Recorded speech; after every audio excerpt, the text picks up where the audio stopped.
Real Animals Hook It and Cook It, brought to you by Rumfish Grill at the Guy Harvey Outpost.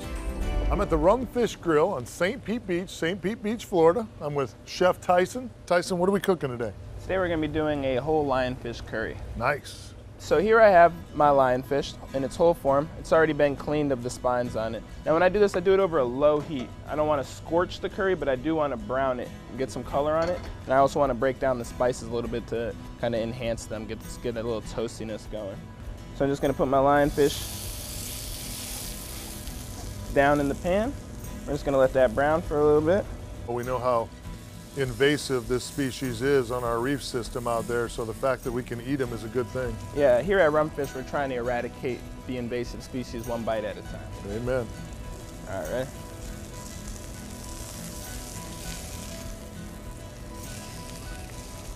Now you can see we got some nice browning in the curry there.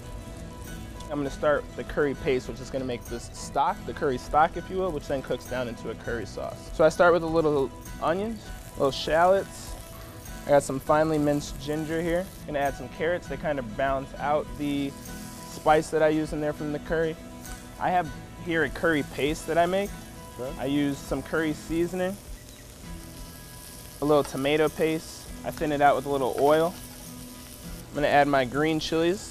Now in addition to the cayenne that's in there, I add a little extra fresh chilies to it to kind of really start to spice it up now. This is just a simple fish stock, white fish bones, celery, onions, carrots. And now the flavors are really going to start to come out in that steam. I add a little coconut milk for a creaminess too. Now you just want that to come up, and we're just going to let it simmer. So now you can see that the fish is cooked, it's firm to the touch, it's hot all the way through. Now to finish it off, I like to just squeeze a little lime juice in there, it'll help brighten it up a little bit. And then I finish it with a little cilantro in there, and we're good to plate. Just pour the sauce over. It's also going to the rice is delicious with the curry sauce over the top. Smells good.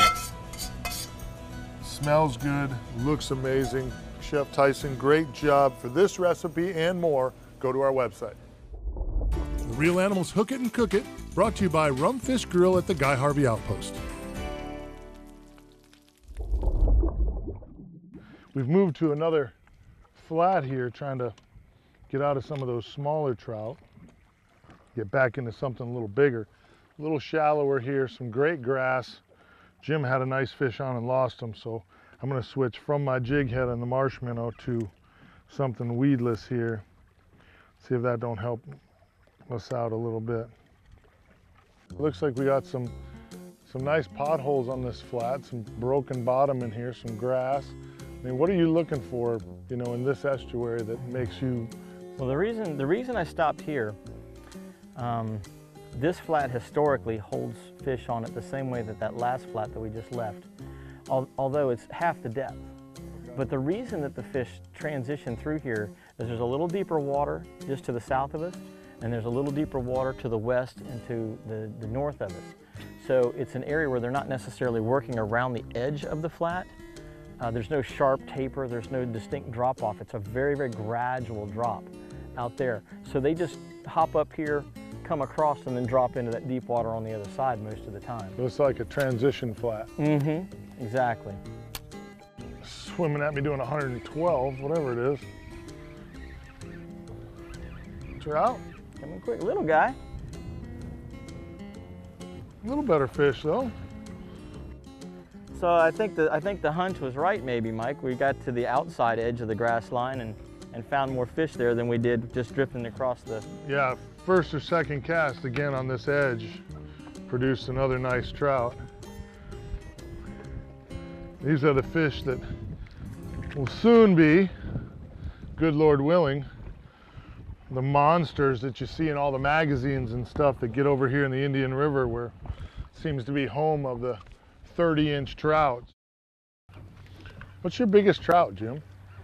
My personal biggest is 32.5 inches at about 11.5 pounds. And that's, I mean, that's a respectable fish. You think? But I'll tell you, there's been, this last 2 years, there have been some fish that have been pushing 34 inches that have been caught, 35 inches that have been caught. I mean, some real monsters over here in the Indian River. So wow. Even though I haven't been able to get one that big, they're here and they're catchable, and it's mainly a topwater early morning or jerkbait type scenario around spoil islands, drop-offs, channel edges, things like that. That seems to hold those fish. Anywhere where there's a bait concentration, you've got the opportunity to catch trout over 20 inches though. And so yeah, right. Hopefully we'll see that today. You know, to get one into the 30-inch ranges, that's something special. I don't know you'd probably have to carry me to my truck. I caught a 30-inch trout, I'd lose my mind. Nah, you're not catching a 30-incher today. I ain't got that kind of back strength, brother. We certainly hope you guys enjoyed this week's episode as much as we enjoyed bringing it to you. For more great information on booking a charter with one of our captains or on the recipe from our Hook It and Cook It segment, visit our website. I'm Captain Michael Anderson reminding you, whatever you do, don't let your kid be the one that got away.